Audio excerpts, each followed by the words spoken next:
habitants fondateurs de la fresque du climat, cette fresque du climat qui est assez connue, on espère.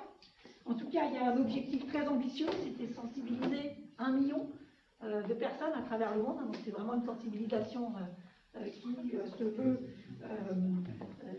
une propagation importante. Et puis tu es aussi CEO de Blue Choice, qui est aujourd'hui dans l'accompagnement des entreprises, justement dans le développement de leur stratégie bas carbone. Eh bien, merci beaucoup. Je te laisse la parole donc, pour cette conférence et merci encore. Merci beaucoup. En effet, Cédric Ingenbach, je suis à la fois président de la fresque du climat et directeur d'un cabinet qui s'appelle Blue Choice. Donc mon activité au sein de la fresque, c'est une activité bénévole. Et mon activité au sein de Blue Choice, c'est ce qui me fait vivre. C'est un cabinet qui accompagne les entreprises dans l'accompagnement autour des enjeux climatiques. Donc notamment, on leur propose de se poser la question de savoir si leur stratégie est compatible avec un monde qui se décarbone. Voilà. Quelles sont les consignes pour les masques ici? Est-ce que le speaker a le droit d'enlever son masque ou on est obligé de le garder? D'accord. Donc je vais faire avec le masque, tant pis. Bien, donc je vais vous présenter ce soir une conférence qui s'appelle « Oups, j'ai cassé l'identité de Kaya ». Et on va commencer par préciser de quoi on parle justement, cette identité de Kaya, qu'est-ce que c'est? Alors avant de rentrer dans le vif du sujet de Kaya, on va faire un petit rappel sur les enjeux climatiques. Alors je vais vous le faire sous forme de la fresque du climat, mais en accéléré. Alors, pour ceux qui n'ont pas encore joué à la fresque, je m'excuse par avance parce que ça va être un peu douloureux. Vous allez voir, c'est beaucoup de mauvaises nouvelles qui arrivent très vite. Et normalement, quand on joue à la fresque, ben, ça se passe en 1h30, puis ensuite d'autres phases qui font qu'en tout, on a 3 heures pour digérer toutes ces mauvaises nouvelles. Là, je vais vous le faire en 5 minutes, donc ça va être un peu plus violent. Je m'en excuse d'avance, mais c'est ce qui va permettre de rentrer dans la suite de la conférence. Donc, les prochains slides sont des cartes de la fresque du climat. Donc ça démarre avec les activités humaines qui utilisent des énergies fossiles, notamment dans l'industrie, le bâtiment et le transport. Et ces énergies fossiles émettent du CO2 quand on les brûle. Alors le CO2 va ensuite être absorbé par ce qu'on appelle les puits de carbone. Donc il y a un puits de carbone qui est l'océan. Donc le CO2 va se dissoudre dans l'océan, ce qui va acidifier l'océan, poser des problèmes de calcification, notamment aux micro-organismes qui sont les ptéropodes et les coccolithophores, qui sont à la base de la chaîne alimentaire de toute la biodiversité marine et qui va donc la mettre en danger. Quand le CO2 ne va ni dans les océans ni dans la photosynthèse, parce que les arbres aussi vont manger d'autant plus de CO2 qu'il y en a dans l'air, et dans ces cas-là, il va dans l'atmosphère et il va augmenter la concentration en CO2 dans l'atmosphère. Alors le CO2 n'est pas le seul gaz à effet de serre, l'agriculture notamment émet du méthane et du protoxyde d'azote. Et l'ensemble de ces gaz à effet de serre vont faire l'effet de serre, vont faire un effet de serre additionnel. L'effet de serre est naturel sur Terre. S'il n'y avait pas d'effet de serre, il ferait moins 18 degrés sur Terre. Donc heureusement qu'il y a l'effet de serre. Simplement, on a augmenté la quantité de gaz à effet de serre et ça va avoir tendance à réchauffer la planète. Donc ça va occasionner ce qu'on appelle un forçage radiatif, c'est-à-dire qu'il y a plus d'énergie qui arrive sur Terre que d'énergie qui repart. Et cette énergie va forcément aller quelque part. Donc cette énergie va, par exemple, dans les océans, où ça va du coup augmenter la température de l'eau. Cette énergie va également faire fondre de la glace. Alors on a la calotte qui va fondre. Alors, pour info, là on a la banquise. Donc la banquise qui fond, pour information, ce n'est pas ça qui va faire monter le niveau de la mer parce que c'est de la glace qui flotte. Donc d'après Archimède, ça ne change rien. Par contre, les glaciers et les calottes glaciaires sont des glaces continentales et donc quand elles vont fondre, ça va faire de l'eau en plus dans l'océan et on va avoir une montée des eaux due à cette glace continentale, plus également la dilatation de l'eau qui se réchauffe et qui va prendre plus de place. Donc une hausse du niveau de la mer va faire que les submersions seront plus fréquentes, les submersions graves sont de plus en plus fréquentes. Voilà, alors on revient sur le dispatch de l'énergie. Une petite partie seulement de l'énergie, 1%, va dans l'atmosphère et va faire réchauffer l'air. Donc on a déjà une planète qui s'est réchauffée de 1,2 degré depuis le début de l'ère industrielle. Et suivant les scénarios, on ira vers 1,5 à 5 degrés, suivant ce qu'on aura émis comme CO2. Alors, la température de l'air qui se réchauffe, la température de l'eau qui se réchauffe, ça va augmenter l'évaporation qui est à la base du cycle de l'eau. Et donc, on va avoir une perturbation du cycle de l'eau qui va faire, par exemple, que les cyclones violents seront plus nombreux, ou plutôt les cyclones seront de plus en plus violents. Il y aura à certains moments trop d'eau, à certains moments, pas assez d'eau. Et évidemment, tout ça, ça va impacter les ressources en eau douce qui sont indispensables à l'agriculture, d'où potentiellement des baisses de rendement agricole qui amèneront des famines. Vous rajoutez à ça les canicules, les incendies, l'impact sur la biodiversité, dont les vecteurs de maladies. Et là, vous avez un impact forcément sur la santé humaine et potentiellement, avec tous les dérèglements qu'on a vus précédemment, des réfugiés climatiques et potentiellement aussi des conflits armés. Voilà pour le petit exposé. Ça va? Vous êtes encore en vie? Là, on a posé le décor. Voilà. Donc, encore une fois, faites une fresque du climat. C'est en équipe, on prend le temps de bien assimiler tout ça et surtout, après, on parle des solutions et c'est ça le plus important.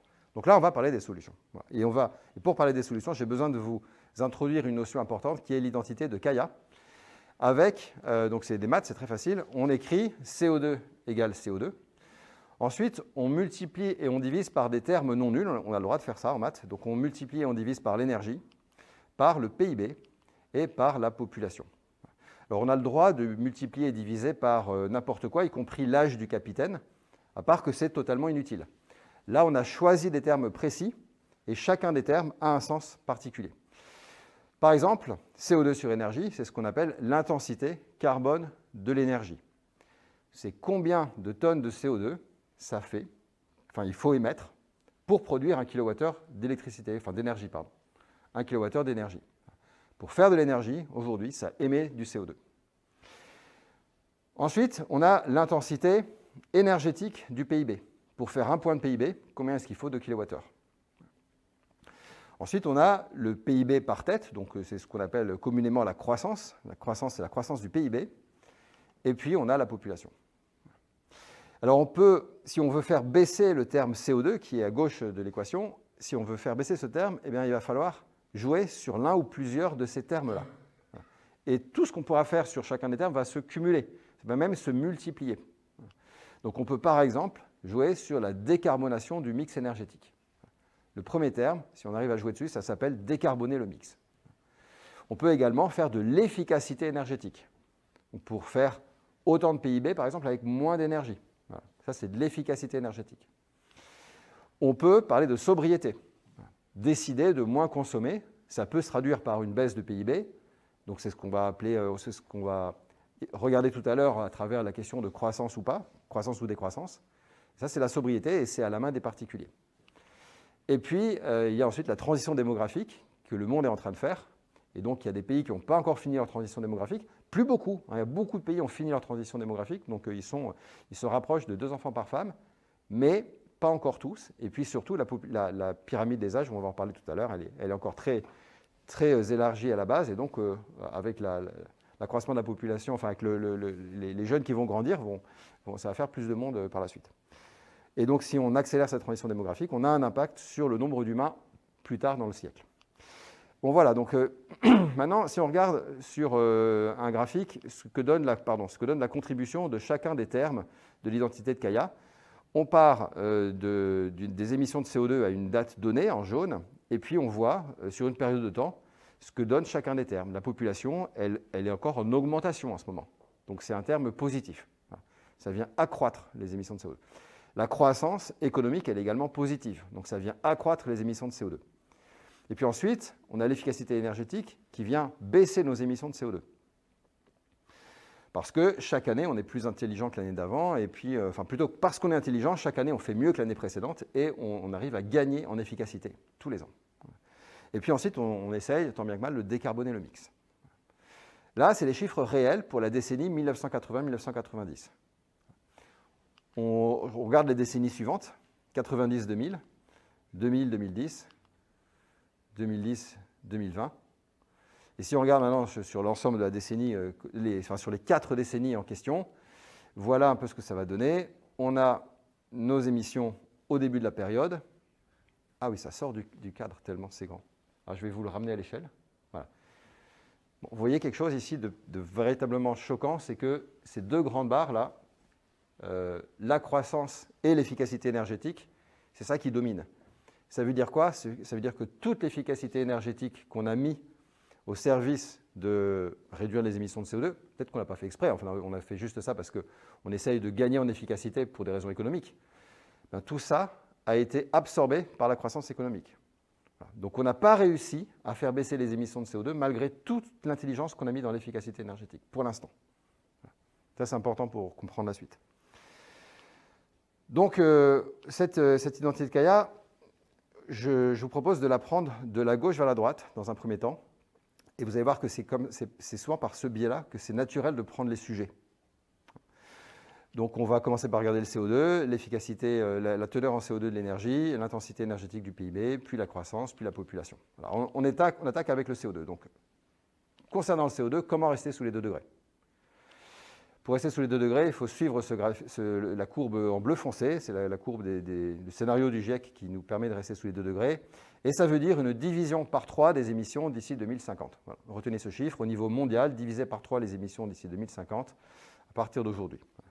Concrètement, ça veut dire faire moins 5% par an d'ici la fin du siècle au niveau mondial, hein, pas juste au niveau européen. Parce qu'en plus de ça, voilà, entre le nord et le sud, il va s'agir que les pays du Sud aient un peu plus de marge de progression que nous, et donc qu'on leur laisse de la place pour se développer, et que nous, on fasse beaucoup mieux qu'eux. C'est pour ça que vous avez entendu parler de la neutralité carbone en 2050 pour les pays développés. Que veut dire d'ailleurs ce net zéro, cette neutralité carbone? Alors, pour certaines entreprises, c'est une définition qui consiste à dire que nos émissions vont être compensées par des projets de réduction. Financer des projets dans d'autres entreprises, dans d'autres pays, planter des arbres, etc. Voilà. Ça, c'est la définition qu'utilisent certaines entreprises. Pendant les négociations climat, les pays ont tendance à dire que mes émissions, je vais les compenser par l'absorption de mes propres puits de carbone. Voilà. Les forêts, dans mon pays, il y en a même qui sont tentés de vouloir compter ce qui est absorbé par les océans sur leur zone territoriale. Bon, la vraie définition, enfin plutôt la définition que le GIEC a décidé d'utiliser, c'est celle qui consiste à dire la neutralité carbone, c'est quand les émissions de CO2 sont compensées par les émissions négatives anthropiques gérées par l'homme.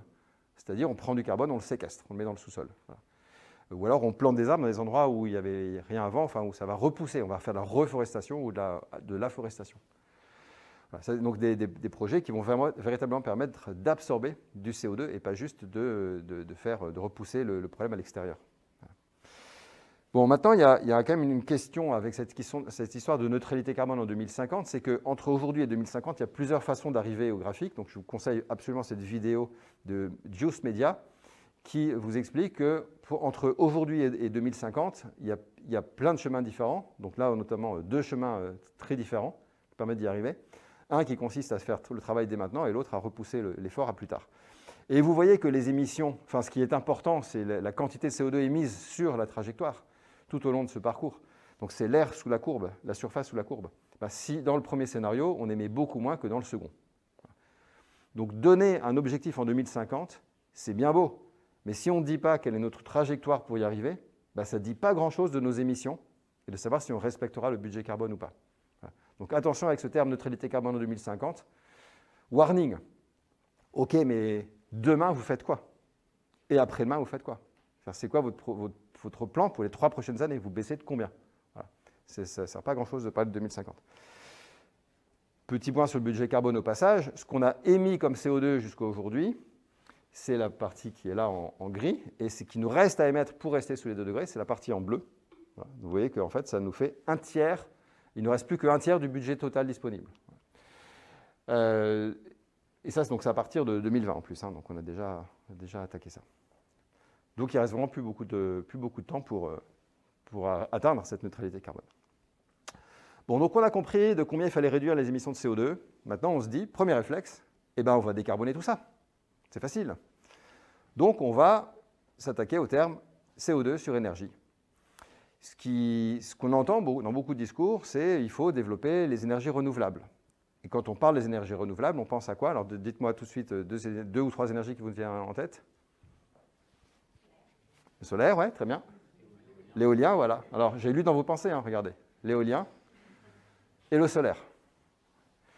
D'ailleurs, ça, c'est la courbe de progression du solaire. Ça va super vite. Pourquoi ça va si vite? Parce que justement, l'industrie du solaire, du photovoltaïque, c'est une industrie qui est beaucoup plus proche de celle des semi-conducteurs et de l'électronique que l'industrie lourde Pour faire des éoliennes, ben, c'est du métal, de l'acier, etc. Donc c'est une industrie lourde qui n'a pas les mêmes vitesses de progression. Dans l'industrie de l'électronique, on va beaucoup plus vite que dans d'autres industries. C'est pour ça que le solaire a une forte croissance. Bon, maintenant, je vais faire un petit zoom arrière, parce que ça, c'est les énergies renouvelables. Vous voyez le solaire et l'éolien, mais le plus gros, c'est l'hydroélectrique. L'hydro, c'est la plus grosse ressource, enfin, c'est la plus grosse production d'énergie renouvelable. Après, il faudrait rajouter aussi la biomasse, mais c'est un peu un autre sujet, ça ne sert que à faire de la chaleur, plus rarement à faire des lecs, mais voilà, c'est du même ordre de grandeur que l'hydro, mais on a des stats beaucoup moins précises sur la biomasse. Bon, ça, c'est le renouvelable. Voilà. Donc, il faudrait faire du renouvelable. Très bien. Alors, je fais encore un zoom arrière. Et là, vous voyez l'ensemble de la production d'énergie du monde avec le renouvelable en haut. On va faire un zoom là. Et puis tout le reste, là, vous voyez le pétrole, le gaz et le charbon, voilà, qui sont le plus gros de l'énergie produite aujourd'hui. C'est du fossile, à 85%, c'est du fossile. Alors, je vais faire un zoom sur la toute petite pointe là en haut pour regarder de près ce qui se passe. Et maintenant, je vais dessiner un petit triangle qui est ici. Je pars du début du graphe. Dans le graphe, je prends le début de ce qui représente les énergies renouvelables. Je retourne en arrière jusqu'à tomber sur le bout du graphique et je redescends. J'en fais un autre ici. Et vous voyez que ces deux triangles sont les mêmes, ce qui veut dire que sur 18 mois, la production d'énergie renouvelable, donc par exemple en 2017, cette production d'énergie renouvelable sur 2017, elle est équivalente à l'augmentation du fossile sur 18 mois. Donc ça veut dire que tout ce qu'on a installé comme éolienne, comme photovoltaïque, surtout comme barrage depuis des décennies, depuis le début du siècle pour les barrages, tout ça, tout ce que ça produit en un an, c'est des efforts qui sont éradiqués par juste 1 an et demi d'augmentation du fossile. Alors vous allez me dire, oui, il y a aussi le nucléaire. Alors ok, on prend le nucléaire aussi, je prends. On rajoute le nucléaire pour faire des énergies décarbonées, et c'est la même chose, mais sur 3 ans. Voilà. Donc sur 3 ans, la production d'énergie décarbonée, donc là en l'occurrence en 2016, est équivalente à l'augmentation du fossile sur 3 ans. Donc ça nous dit quoi? Ça nous dit qu'on peut mettre tout l'effort qu'on veut dans le développement de nouvelles énergies renouvelables, voire décarbonées, ça ne va pas faire baisser le fossile. Ça fait des décennies que chaque fois qu'il y a de l'énergie qui arrive, on les empile. Regardez le graphe, on les empile. Même le charbon, il ne diminue pas. Une petite baisse sur la fin, là, mais on n'est pas sûr des chiffres des Chinois. Donc voilà, le problème avec cette soi-disant transition énergétique, c'est que ce n'est pas une transition. On rajoute de l'énergie à chaque fois. Voilà. Donc quand il y a une personne qui se dit « moi je vais travailler sur les énergies renouvelables », c'est bien. Il devrait y en avoir 99 autres qui disent « ah bah moi je vais m'occuper de faire baisser le fossile ». Parce qu'il est là le sujet. Bon, donc on a compris que sur ce terme-là, pour l'instant, on n'est pas bon. Voilà. Et on va revoir les chiffres, on ne décarbone pas beaucoup en vrai. Donc il faut travailler sur une baisse de la consommation d'énergie. Alors ça passe par exemple par l'isolation thermique dans les logements, ça passe par des voitures plus efficaces, des voitures hybrides, ça passe par également des process industriels qui vont être de meilleure qualité. Donc on essaie de s'améliorer à chaque fois, on fait de l'efficacité énergétique et on va s'améliorer. Voilà. Maintenant, si on regarde les chiffres, eh bien, depuis des décennies, sur ce terme-là, on ne gagne que 1 à 2% par an. Donc on est très loin des 5% au niveau mondial qu'il faudrait faire, hein, sans compter que par ailleurs, il y a de la croissance et de la croissance de la population et de la croissance économique. Hein. Donc on est très loin de compenser tout ça. Et il y a pire. Il y a pire, c'est que chaque fois qu'on a fait de l'efficacité énergétique, d'après François Rodier, ça a toujours été au service d'une accélération, pour aller plus vite, pour aller plus fort. C'est ce qu'avait théorisé d'ailleurs Jay Vance au début de l'ère industrielle. Pendant la révolution industrielle au Royaume-Uni, il avait constaté que les machines thermiques étaient de plus en plus efficaces et, bizarrement, on continuait d'extraire de plus en plus de charbon. Et notamment parce que ces machines servaient à pomper dans les mines, puis à transporter le charbon. Donc en fait, on est dans un cycle infernal. Et donc c'est une autre façon d'expliquer l'effet rebond, c'est-à-dire qu'on a plus d'efficacité, mais ça me permet de faire plus et pas de faire moins. Alors, je vais vous illustrer cet effet rebond sur juste un point. Là, on prend sur la même période, les mêmes décennies. On regarde l'énergie en fonction de l'intensité énergétique du PIB et du PIB. Donc, si on essaye de... Donc, j'ai en X le terme en jaune, hein, efficacité énergétique du PIB, et j'ai en Y le PIB. Donc je vais venir mettre une pression là sur l'énergie et dire je fais de l'efficacité énergétique. Donc normalement, ça devrait faire réduire la surface de ce rectangle qui est l'énergie consommée. Le rectangle, c'est le produit des deux. Voilà. Donc si je fais baisser l'intensité énergétique, je devrais pouvoir faire baisser l'énergie à l'arrivée. Eh bien, ça ne marche pas. Parce qu'au fur et à mesure que je gagne en efficacité, ben, j'ai de la croissance économique et à l'arrivée, j'ai de plus en plus de consommation d'énergie. Donc voilà, ça c'était en 2D. Je vais vous faire la même chose en 3D parce qu'on avait quand même 3 termes à l'origine. Et donc, ça donne quoi si je regarde l'énergie en fonction de l'intensité énergétique du PIB, de la croissance et de la population, ben, je vais mettre une petite pression là sur ce terme en orange. Et ben en fait, ça s'étale et ça ne fait rien. Le volume ne baisse pas. Le volume, qui est le volume de ce cube, qui devrait représenter l'énergie, ben, le volume ne baisse pas quand on vient mettre une pression sur l'efficacité énergétique. Donc ça, c'est pour illustrer ce qu'on avait vu à l'instant, hein, cette efficacité énergétique qui ne va être finalement elle va servir à faire plus de croissance et pas à faire moins de CO2. Bon, donc on se dit que ça ne va pas suffire. Donc il faut aussi se poser la question de la croissance et de la décroissance. Donc c'est un peu un sujet tabou. Hein. Je zappe ça là parce qu'il faut que j'aille un peu plus vite. Quand on parle de décroissance, on a des réactions du type « mais vous êtes fous, vous voulez de la décroissance pour les pauvres ». Alors on va y revenir. Ce n'est pas exactement le sujet, mais toujours est-il que c'est un sujet délicat et il n'y a pas encore de consensus là-dessus. Et alors quand on commence à en parler autour de soi et puis qu'on voit qu'on galère un petit peu, on se dit que peut-être, in fine, il y aura une régulation de la nature sur l'ensemble de la population, et c'est un petit peu ce que disent les collapsologues, sans même parler de climat, hein, juste pour des raisons de ressources. Donc, quand on lit le rapport au Club de Rome en 1972, ils avaient modélisé dans des modèles mathématiques, en dynamique des systèmes, ils avaient modélisé la population, la production industrielle, la production agricole, les ressources et la pollution. Voilà, donc on tape dans les ressources au fur et à mesure, donc le résultat de leur calcul, c'est ça. On tape dans les ressources, là, la courbe en bleu qui descend, et puis la production industrielle, elle augmente de façon exponentielle jusqu'à ce qu'il n'y ait plus assez de ressources, et donc elle finit par baisser. La production agricole baisse, et puis plus tard, même la population va baisser, sous la pression de pas de quoi nourrir tout le monde. Voilà. Et donc ça, c'est à supposer que tout se passe bien et qu'il n'y ait même pas un effet chaotique à un moment donné, il y a des conflits armés, forcément, et ça peut accélérer le mécanisme. Bon, ça va? Alors, maintenant que vous êtes un peu au fond du trou, c'est là où je vais on va repartir dans le bon sens. Okay. Donc l'identité de Kaya, on l'a prise de la gauche vers la droite et ce n'était pas la bonne idée. La bonne idée, c'est de la prendre de la droite vers la gauche. Vous allez voir, ça marche beaucoup mieux. Donc on commence par le terme population. Sur la population, il faut écouter absolument cette conférence de Hans Rosling qui s'appelle « Don't Panic, the Truth About Population ». Donc il va vous expliquer justement que la pyramide des âges dans le monde, elle a cette forme-là. Donc il y a encore pas mal de jeunes.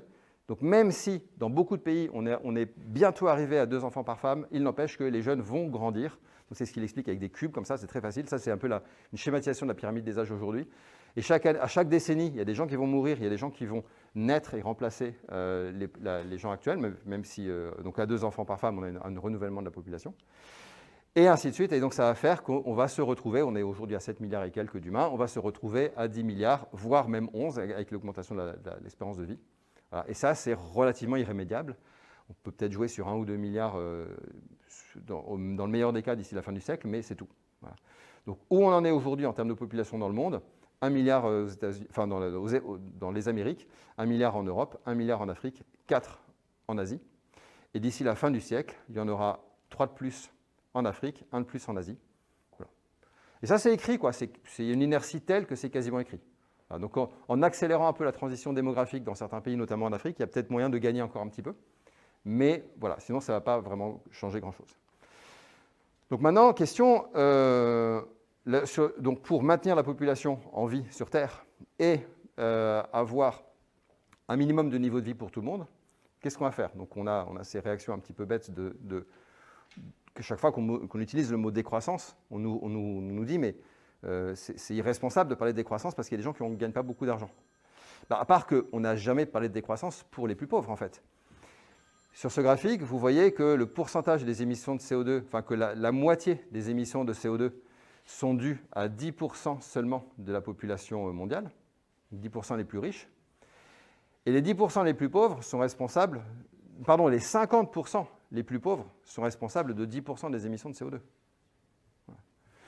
Donc, si, dans la suite de la conférence de Hans Rosling, on représente également les choses sur ce sujet-là, avec le milliard les plus pauvres, ils sont à 1 euro par jour. Ceux qui sont au milieu, ils sont à 10 euros, enfin 10 dollars par jour. Et les pays développés, ils sont à 100 dollars par jour. Bon, ben, si on regarde les choses depuis... alors, du coup, oui, ça dit quoi, par exemple, sur la façon de se déplacer? Il y en a qui sont à pied, il y en a qui sont en vélo, il y en a qui sont en moto, en scooter, d'autres qui sont en voiture, et il y en a qui peuvent se payer l'avion. Voilà. Donc ceux qui peuvent se payer l'avion, c'est clairement une toute petite partie des humains. Bon, je ne parle pas de ceux qui font des voyages dans l'espace, là c'est encore moins. Mais ce qui explique Hans Rosling, c'est que de là où on est, nous, on est tout en haut là, on regarde, et on a l'impression que tous les pauvres, c'est pareil. Et on ne fait pas la différence entre ceux qui sont à 1 dollar par jour et ceux qui sont à 10 dollars par jour.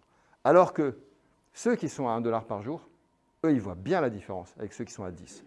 Il y a des gens qui gagnent 10 fois plus qu'eux. Et pour nous, on ne voit pas la différence, vu de chez nous. Vous imaginez un peu toute la marge de progression qu'on a sur la moitié de l'humanité qui pourrait sortir de la pauvreté sans que ça nous coûte grand-chose, hein, globalement. Donc s'il y a des choses à réfléchir, c'est sur cette question-là, c'est la question des inégalités. D'ailleurs, si on regarde un peu les émissions de CO2, donc ça, il réillustre le graphe de tout à l'heure, les émissions de CO2 par décile, voilà, en l'occurrence c'est par milliard d'humains, ben on voit que le milliard le plus riche émet la moitié des émissions de CO2. Donc on ne parle pas de réduire pour tout le monde, mais de réduire pour une petite partie des gens. Bon, mais là on est en train de parler de PIB. Mais le PIB, est-ce que c'est le bon indicateur? Donc on a M. Stiglitz là, qui avait écrit un livre avec ses confrères, donc Joseph Stiglitz, Amartya Sen et Jean-Paul Fitoussi, qui avait notamment délivré un rapport pour Sarkozy sur la remise en cause du PIB comme indicateur sur l'économie. Ça nous dit que ce n'est pas le meilleur indicateur, en fait, parce qu'il y a des fois des choses qui sont destructrices pour la planète, qui sont même négatives pour les gens et qui font du PIB. Voilà. Et puis il y a des choses très positives qui ne rentrent pas dedans. Donc, ce n'est pas forcément la meilleure chose à faire. Donc, on va regarder maintenant notre identité de Kaya, on va la reprendre, mais on va la regarder secteur par secteur pour voir, en fait, derrière le PIB, il y a quoi? Il y a quoi comme service rendu par l'économie? On commence par l'agriculture. Donc, l'identité de Kaya dans l'agriculture, ça donne quoi? Ben, on remplace le CO2 par les autres gaz à effet de serre, hein, parce que c'est plutôt du méthane et du protoxyde d'azote. On remplace l'énergie par des surfaces agricoles et le PIB par des kilogrammes produits. Donc voilà, nouvelle équation de Kaya pour l'agriculture. Donc on voit apparaître les rendements agricoles d'un côté et les besoins en alimentation de l'autre. Okay, donc d'un côté, il y a les kilogrammes produits et de l'autre côté, les kilogrammes consommés. Est-ce qu'on peut consommer un kilogramme qui n'a pas été produit? Non. Est-ce qu'on peut produire un kilogramme qui ne sera pas consommé? Oui, et c'est le cas pour 30% de ce qu'on produit. Donc là, vous voyez que l'équation, elle est fausse, hein, puisqu'on n'a pas les mêmes kilogrammes. Donc je répare mon équation en introduisant les termes manquants. Numérateur, dénominateur. Et là, si je fais un peu de maths, je vois apparaître les pertes d'alimentation, les pertes, voilà, le gaspillage alimentaire. Donc en jouant sur le gaspillage alimentaire, on va pouvoir jouer sur 30% des émissions de l'agriculture. Bon, je ne parle même pas de changer de régime alimentaire, parce que là, c'est encore mieux. Mais on a vu une façon de faire. Bon, je prends la même chose avec le secteur du transport. Le secteur du transport, ça produit quoi? On remplace le PIB par des kilomètres. Donc on a l'efficacité du véhicule d'un côté, on a les besoins en déplacement de l'autre. Et en fait, on n'était pas en train de parler des mêmes kilomètres. D'un côté, c'est les kilomètres véhicules, de l'autre côté, c'est les kilomètres passagers. Et bien, pour réparer mon identité de Kaya, j'introduis les termes manquants. Je simplifie par K parce que j'ai le droit, je fais l'inverse et je vois apparaître le taux de remplissage. Je vais vite parce qu'on est entre ingénieurs, donc voilà. Le taux de remplissage, ça dit quoi? Ça dit que a besoin de déplacement égal, attention c'est important, sans effet rebond, a besoin de déplacement égal, si on met 2 fois plus de monde dans les voitures ou dans les véhicules au sens large, on diminue par 2 les émissions de CO2. C'est un peu schématique, mais c'est ça l'idée. Tout à l'heure, on était en train de parler de gagner 1 à 2% par an sur l'efficacité énergétique, encore moins sur la décarbonation du mix, et là, on a un truc qui nous permet de faire une division par 2. C'est phénoménal. Là, ça donne vraiment de l'espoir, parce qu'on peut vraiment faire un découplage là-dessus. Bon, je continue avec l'industrie. L'industrie, ça produit quoi? Ça produit des objets. Voilà. Donc, on a d'un côté les énergies grises de chaque objet. Combien il faut d'énergie pour fabriquer cet ordinateur, par exemple. Et puis, il y a également le taux d'équipement. Bon, à nouveau, vous me voyez venir, hein, les objets, ce n'est pas les mêmes. Il y a les objets produits, les objets possédés. Et entre les deux, si je répare mon identité de Kaya, je vois apparaître la durée de vie. Pareil, je multiplie par 2 la durée de vie. À besoin égal, je divise par 2 les émissions de CO2. Ça laisse de l'espoir. Hein. Il faut bosser sur la réparabilité, sur la durabilité, la conception, etc. Je fais rapidement le dernier secteur du bâtiment, ça produit des mètres carrés, et si on regarde l'identité de Kaya sur les mètres carrés, on va obtenir un truc qui est que si on peut mutualiser les espaces, eh ben, on va pouvoir gagner également de la place. Moi, en ce moment, ma chambre, elle ne sert à rien. Voilà, il n'y a personne dedans. Elle pourrait être, avec un lit escamotable, elle pourrait être une salle de réunion de travail. Voilà. Donc, on n'a pas pensé les choses comme ça, mais on pourrait. Il y a des espaces qui sont utilisés la semaine et pas le week-end, le jour et pas la nuit, etc. Et si on réfléchit un petit peu à la façon d'optimiser tout ça, c'est hyper intéressant. Hein. Eh ben, on peut également gagner beaucoup. Voilà. Au premier ordre, encore une fois, hein, c'est sur un des termes de l'identité de Kaya, c'est au premier ordre. Si on a une surface qui sert 2 fois, ben, on a fait un découplage, on a fait un facteur 2 dans notre identité. Bon, donc je reprends cette identité de Kaya de manière générale et je vais essayer de faire la forme générale des 4 illustrations qu'on vient de faire sur chacun des secteurs. Donc on a en jaune l'efficacité de l'économie et on a en violet, on a le service par tête, le service rendu par l'économie, hein, les besoins qui sont traités par l'économie. Donc, si je remplace le PIB par ce qui devrait être, c'est-à-dire d'un côté la production et de l'autre côté les services rendus par l'économie, eh bien, on a à nouveau cassé notre identité, on la répare avec ce terme manquant qui est le terme sur lequel on peut faire des vrais découplages avec lutter contre le gâchis, lutter contre faire du covoiturage, avoir des produits qui durent plus longtemps, mutualiser les espaces, etc. Et là, on peut faire des vrais découplages, beaucoup plus importants que sur les autres termes. Bon, donc ça fait que je vous propose maintenant une nouvelle identité de Kaya qui est celle-là. Il n'y a plus 4 termes, il y en a 5. Hein, c'est génial, on a un terme de plus sur lequel on va pouvoir jouer. Donc leur définition, je les avais données tout à l'heure. Et ben, sur ce terme-là, on va appeler ça le terme sur lequel on peut faire un vrai découplage. Et il est basé sur les imperfections du PIB, sur le fait que le PIB ne mesure pas les bonnes choses. Voilà. Donc j'ai plus de PIB dans cette équation et c'est vachement mieux. Donc on en était où de notre parcours sur l'identité de Kaya où on partait de la gauche, pardon, je vais faire dans mon sens, de la gauche vers la droite, de la droite vers la gauche, pardon, parce que je vous propose de faire dans ce sens-là maintenant. Donc, on part de la droite avec la population, en cross-ligne, on va sur les besoins par tête, on arrive sur les histoires de découplage vraiment, et puis je vais finir de vous convaincre qu'il fallait dans ce sens-là et pas dans l'autre, avec un exemple sur l'efficacité et la décarbonation. Donc, je suis dans une maison dans laquelle je veux faire une rénovation thermique, une isolation thermique de la maison et un changement de chaudière. Je fais d'abord le changement de chaudière. Alors, je passe d'une vieille chaudière, une mauvaise chaudière au fioul à une bonne chaudière au gaz. Ça nous fait à peu près un facteur 2 sur les émissions de CO2. Je fais une isolation thermique, soit une mauvaise isolation thermique, soit une bonne isolation thermique dans un truc qui est déjà bien. Donc, je passe de B à C, de B à A, par exemple, en classe. Donc, je fais que 50% sur mon isolation thermique. Ça fait des chiffres ronds comme ça, c'est facile. Donc, je pars de, par exemple, 100 € par mois de budget chauffage. Grâce à ma chaudière, j'économise la moitié, je passe de 100 à 50. Et grâce à l'isolation thermique, je passe de 50 à 25. OK. Au passage, on aurait pu mettre les choses dans l'autre sens. En ces cas-là, on aurait considéré que la rénovation m'a fait gagner 50 et le changement de chaudière m'a fait gagner 25. C'est bizarre quand même. Hein. Suivant l'ordre dans lequel on fait les choses, on ne s'attribue pas les mêmes résultats. Bon, gardez ça en tête, ça c'est dû au fait que dans l'identité de Kaya, on a une multiplication. Ce n'est pas des additions, c'est une multiplication.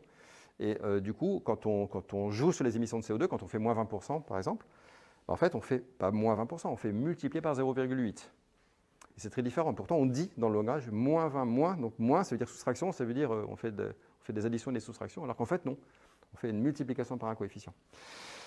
Et ça rend les choses assez compliquées à appréhender, à vrai dire. Donc on remet les choses dans l'ordre. Là, on a notre chaudière en premier, et puis elle ne fait économiser de l'argent, mais elle coûte de l'argent.